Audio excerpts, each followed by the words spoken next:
Hi, everyone. Another week of Coach's Corner. Hope you had a good holiday last week on Martin Luther King Jr. Day. The wrestling team and our other sports teams all very busy last week, although there was a little bit of snow in the area.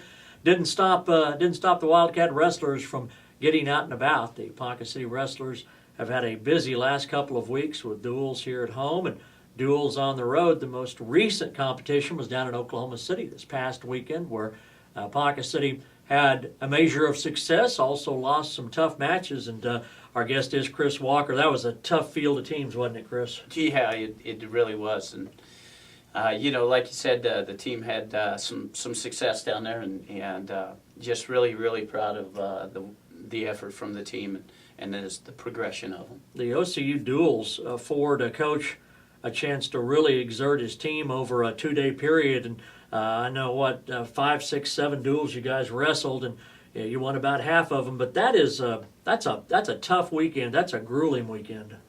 Yeah, it really is. It's some years we've won, been one of the top 2 teams in the state, and went down there and took 4th or 5th, and this team this year, a lot of inexperience, and it allowed us to be with them for 2 days and build off of what we did wrong.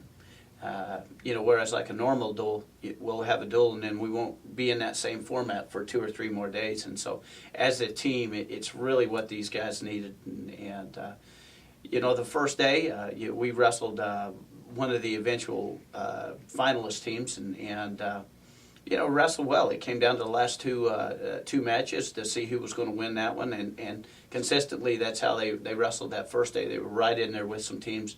And then the second day, they won all 3 of their dual meets, and so it was good as a coach to see the team to start to develop.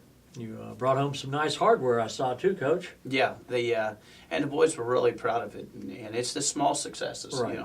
I promise you, nobody on my coaching staff or anybody in that room accepts mediocrity or anything other than the best from those kids. But there's small goals that we've got to achieve with these kids, and that's what makes it exciting for this bunch of kids that we have. Are you seeing that, Chris? Are you seeing the I know early in the season, once in a while, you wanted them to be a little more disappointed when they lost, or reactions. Are you seeing those type of reactions that champions display at this point in the season? Really I am. I hate to say this because I don't want to jinx them, but really the biggest hurdle that I see with this team so far is just the inconsistency at home. They really want to do well and perform well in front of the fans and stuff, and they just haven't been able to correlate all the other things that they do well at home, and it shows. Unless you travel with this, they're a different team, but.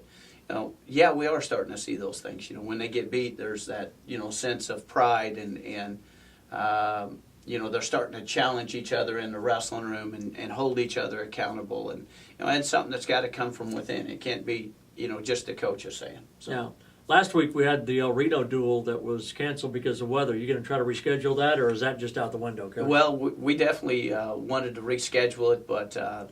That coaching staff, they just didn't see any need for it too, and it's at their place. If it was here, it would be a definite reschedule, but El Reno doesn't want to reschedule. Ponca City Perry, it doesn't get much better than that, and this week, Thursday night, we get them here at our field house, and again, Perry has another excellent team. That's just a broken record, but it'll be fun to get in there and to watch the boys against Perry on Thursday, Coach. Yeah, definitely. I'm excited to see how they do, and it's kind of like they've got a newfound,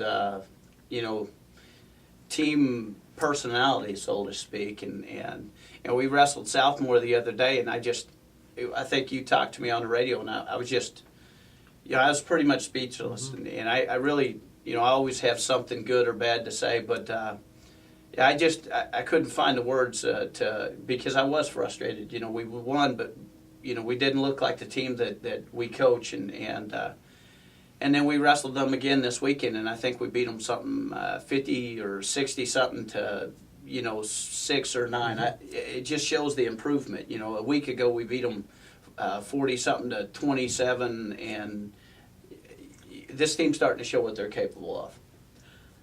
Saturday, one of the great events in North Central Oklahoma high school wrestling, the Big Four wrestling tournament takes place in Perry. For those that are going down, Chris, what time will we start? It's now moved to a one-day event, which happened a couple of years ago. So can you give us some particulars on that event? Yeah, it'll start at noon, and then we'll just wrestle. And, each town has a little different format, but, we should start at noon and just wrestle straight through with a small break and get it all finished up in the first day. Stillwater, Blackwell, Perry, and Ponca. Do you recall the other teams that are coming in, Coach? I know Muskogee will be there, Altus, and then I don't know the other two teams that are invited this year, but we've invited Muskogee and Perry invited Altus. So Altus is a good team, much improved, aren't they? Yeah, they're one of the top 4 teams in the state right now. Absolutely. And you like to look at Coach Walker here? You know where you can watch him on YouTube. That's right. Beginning right now, YouTube has the Coaches Show each week, so you can type in YouTube and, of course, go to Ponca City Public Schools or even type in Chris Walker's name and you'll get to watch Chris Walker on YouTube on our video via Ponca City Public Schools. Coach Walker, our wrestling coach. We continue next on Coach's Corner.